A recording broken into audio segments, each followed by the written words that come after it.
श्रद्धाशील बंधुओं एवं श्रद्धाशील बहनों, आपके सामने एक चर्चा चल रही थी। आपको स्मरण होगी, फिर भी याद करवाता हूँ। जब कोई जीव देवलोक में जन्म लेता है तो उससे वहाँ के निवासी देव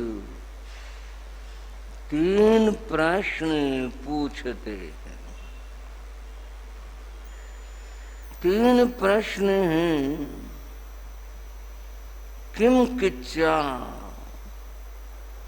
तुमने क्या श्रेष्ठ उत्तम कार्य किया जिससे तुम्हारे पुण्यों का बंध हुआ और तुम्हारा जन्म यहाँ देवलोक में हुआ। ध्यान आया भाई? दूसरा प्रश्न वो पूछते हैं, किम दिच्छा, तुमने क्या दान दिया जिससे तुम्हारे पुण्यों का बंध हुआ। एक बड़ी अद्भुत बात उस महापुरुष ने कहे और ये बात हम समझ सकते हैं, इस बात को जान सकते हैं। भोजन कम करेंगे, स्वस्थ रहेंगे, ठीक से जिएंगे, कितना अच्छा और कितना श्रेष्ठ होगा हमारे लिए अगर हम ऐसा करते हैं। किस तरह करते हैं? बंध हुआ आयुर्वेद के एक ऋषि हुए, उनका नाम था चरक ऋषि। आयुर्वेद में 3 ऋषि हुए हैं, चरक, सुश्रुत और शारंगधर, 3 हुए। इन तीनों ने 3 ग्रंथ रचे। चरक ऋषि ने रची चरक संहिता। चरक संहिता में नुस्खे हैं, जितनी बीमारियां हैं, जितनी तरह की बीमारियां हैं, जो उस जमाने में रही होंगी, जिनको जानते थे, उनके सबके नुस्खे लिखे हुए हैं कि ये ऐसा करना, इस तरह करना, इस तरह करना। सुश्रुत ऋषि हुए, उन्होंने भी ऐसा ही किया। सुश्रुत संहिता नाम का ग्रंथ लिखा और उसमें दवाओं के, बीमारियों के नुस्खे लिखे, दवाएं बताई, उसमें ऐसा कहा। शारंगधर एक और ऋषि हुए, उन्होंने भी ऐसा ही किया। आज जो जितना आयुर्वेद है और जितनी आयुर्वेद की कंपनियां दवाइयां बनाती हैं और जितने वेद हैं, उनका आधार ये 3 ग्रंथ हैं। चौथा कोई नहीं है। ये इनमें से लेकर कोई अपनी किताब बना लेना एक अलग से, वो तो एक अलग बात है। लेकिन अगर कोई व्यक्ति, कोई वैद्य कोई नुस्खा बनाता है, दवा बनाता है और उसका आधार तीनों में से अगर एक है तो वो मान्य है, अपनी ओर से कुछ नहीं हो सकता। उस इन तीनों में ही है किस बीमारी का क्या इलाज है, किसका क्या इलाज है, किसका क्या उपचार है, क्या दवा देनी चाहिए। चरक के लिए तो यहाँ तक कहा जाता है, चरक के लिए, कि वो पेड़ पौधों से बात भी कर लेते थे। अब ये बात मैं तो नहीं कह सकता, मैं तो वही बात कहूँगा जो पढ़ने में आई है, वही बात कहूँगा।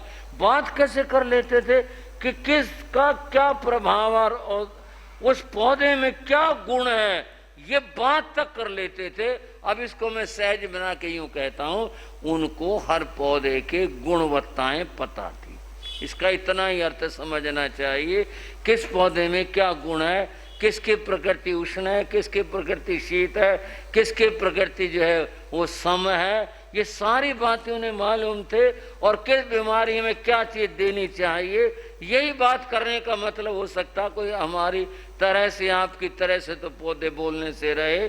अर्थात इतना ज्ञान था उन्हें पेड़ पौधों के बारे में कि किसमें क्या विशेषता और क्या गुणवत्ता, इतना ज्ञान था। चरक ऋषि आश्रम चलाते थे, गुरुकुल चलाते थे, और वहां पढ़ने के लिए विद्यार्थी आते थे, पढ़ा करते थे, आयुर्वेद पढ़ा करते थे। एक बार चरक ऋषि अपने विद्यार्थियों को लेकर वन की जड़ी बूटी इनको जो है समझाने बताने के लिए चले। अब ये ज्ञान का मामला होता है। एक बार पूज्य गुरु महाराज योगीराज जी, बनूड़ है पंजाब में एक कस्बा, अब तो अच्छा बड़ा है, वहां ठहरे थे। वहाँ का स्थानक दो थे, एक पुराना स्थानक था, एक नया लिया हुआ था, वो बना नहीं था, उसका चौक सा पड़ा था। तो शाम का समय था, गुरु महाराज योगीराज जी वो आहार से पहले कभी टहल लेते थे, तो वहाँ टहल रहे थे। एक वैद्य जी दर्शन करने आए, परिचित थे, जैन थे, दर्शन किए। वो भी साथ साथ, मैं तो था ही गुरु महाराज के साथ, वो भी साथ साथ टहलने लगे। तो वहाँ दीवार के साथ साथ वो कुछ पेड़ पौधे से बूटियां से ये उगे हुए थे, पुरानी सी दीवार थी साथ साथ। एक जगह वो खड़े हो गए और बड़े गौर से ऐसे ऐसे करके देखने लगे।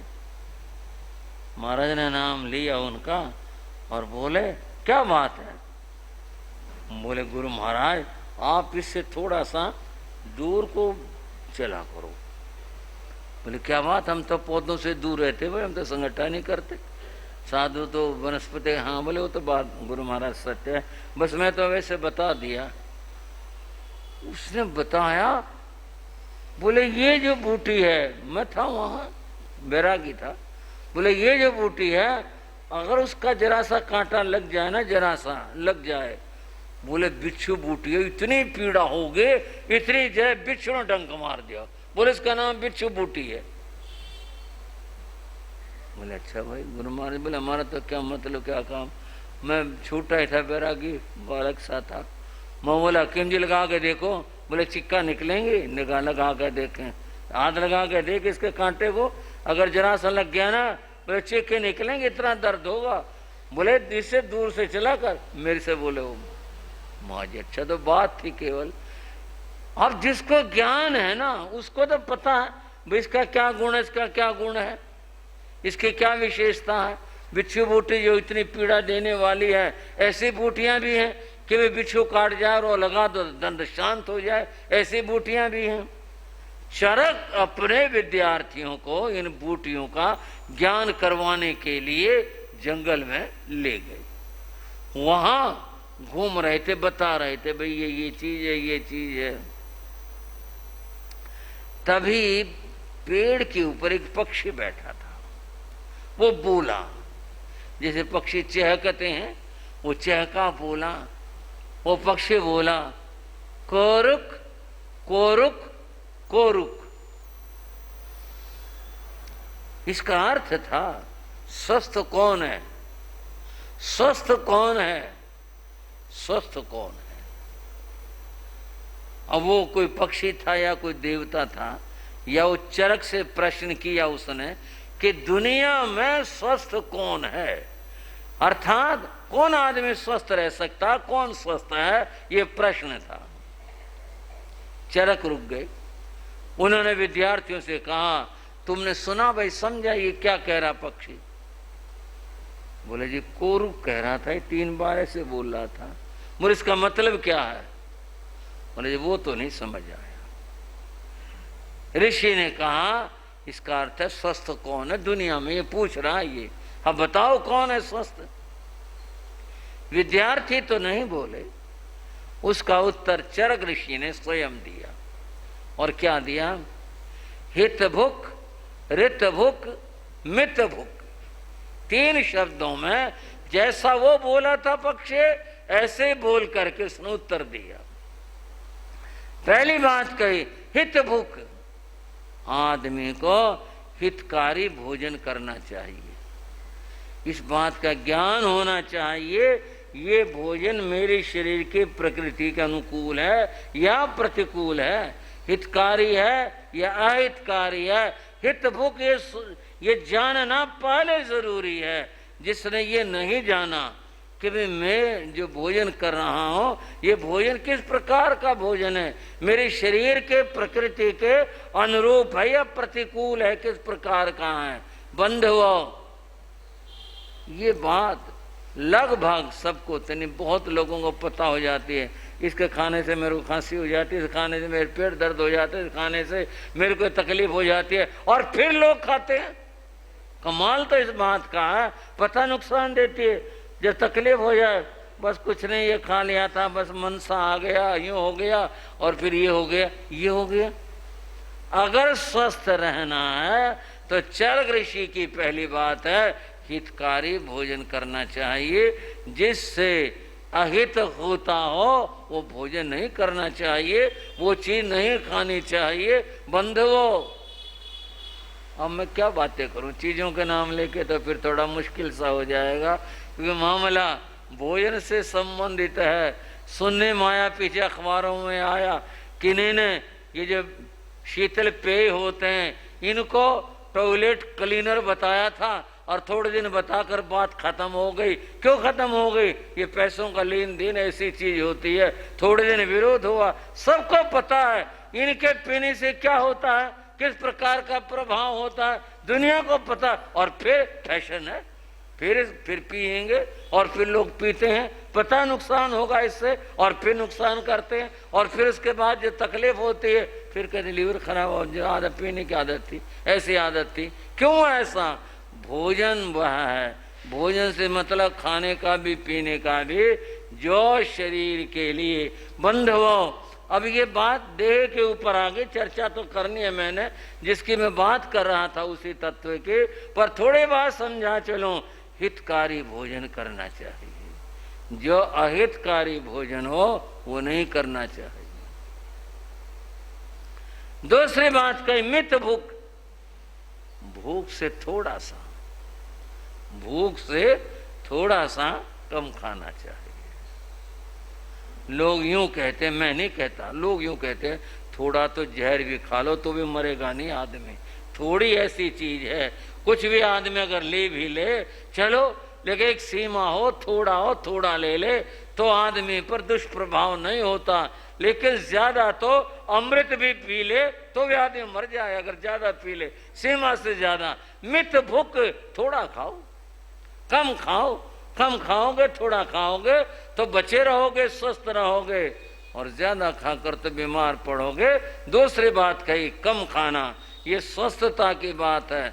और तीसरी बात कहे ऋतु भूख, ऋतु के अनुसार भोजन करो, ऋतु को देखकर, मौसम को देखकर उसके अनुसार भोजन करो। बंधुओं कितने लोग जो हैं बड़े शान में आकर के, सर्दी पड़े, भयंकर सर्दी पड़े, और फिर भी क्या कहेंगे, भाई हम तो वो खाएंगे, ठंडी चीज, बर्फ खाएंगे, अमुक चीज खाएंगे। अरे सर्दी पड़ रही है, बाहर ठंड है, तुम्हारा भीतर ठंडा हो गया, तुम्हारे को क्या नुकसान हो सकता, थोड़ा तो सोचो। इसी प्रकार से गर्मी पड़ रही है, गर्म चीज खाओगे नुकसान होगा। ऋतु को, मौसम को देख करके फिर खाना चाहिए। जो मौसम के अनुसार भोजन करते हैं स्वस्थ रहते हैं, और जो प्रतिकूल चलते हैं वो अस्वस्थ रहते हैं। तीन बातें बताई, वह हितकारी भोजन होना चाहिए, भोजन थोड़ा कम करना चाहिए, और ऋतु के अनुसार भोजन करना चाहिए। चरक ऋषि ने कहा वो निरोग रहेगा, वो स्वस्थ रहेगा जो तीन बातों का पालन करेगा, और जो पालन नहीं करेगा वो बीमार पड़ेगा। बात थी किम भुच्चा, क्या तुमने खाया, और कुछ खाने के बारे में मैंने कई बातें आपको बताई। उन बातों में सबसे जो विशेष ध्यान देने की है, जो अभक्ष्य है वो कभी नहीं खाना चाहिए, अभक्ष्य से हमेशा बचना चाहिए। अभक्ष्य के बारे में कई बातें विचार की हैं। आजकल बाजार में चीज़ें आ रही हैं और लोग पता नहीं किस किस प्रकार की गड़बड़ करते हैं, उनको अशुद्ध बना देते हैं, कुछ और चीज़ें उसमें डाल देते हैं। बहुत बचने की ज़रूरत है। अपने धर्म की रक्षा करो, अपने धर्म को बचाओ। कोई ऐसी चीज कोई भी गलत हो उसका सेवन मत करो, तसल्ली करके सम्यक प्रकार से तभी वस्तुओं को खाना चाहिए। अगर आपने ये कहकर जी आज ऐसा खा ली, यूं नहीं, इससे पाप का बंध होता है, होगा, कर्म बंधेंगे और फिर फल भोगना पड़ेगा। इसलिए शुद्ध आहार हो, और शुद्ध आहार जिसमें किसी प्रकार का भक्ष्य तत्व नहीं मिला हो वही उपयुक्त होता है। शुद्ध आहार से बुद्धि शुद्ध रहती है, शुद्ध बुद्धि ही धर्मात्मा बनाती है और ये व्यक्ति के उत्थान के लिए बहुत महत्वपूर्ण होती है। चय अपचय यह है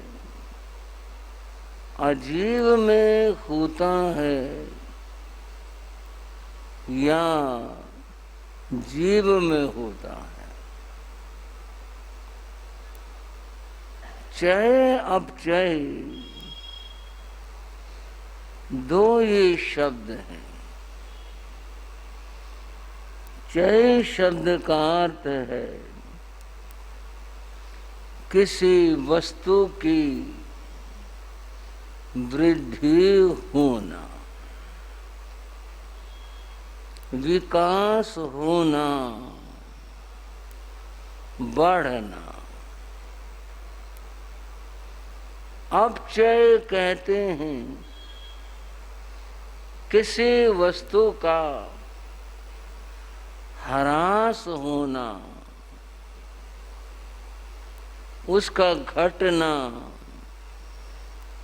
कम होना।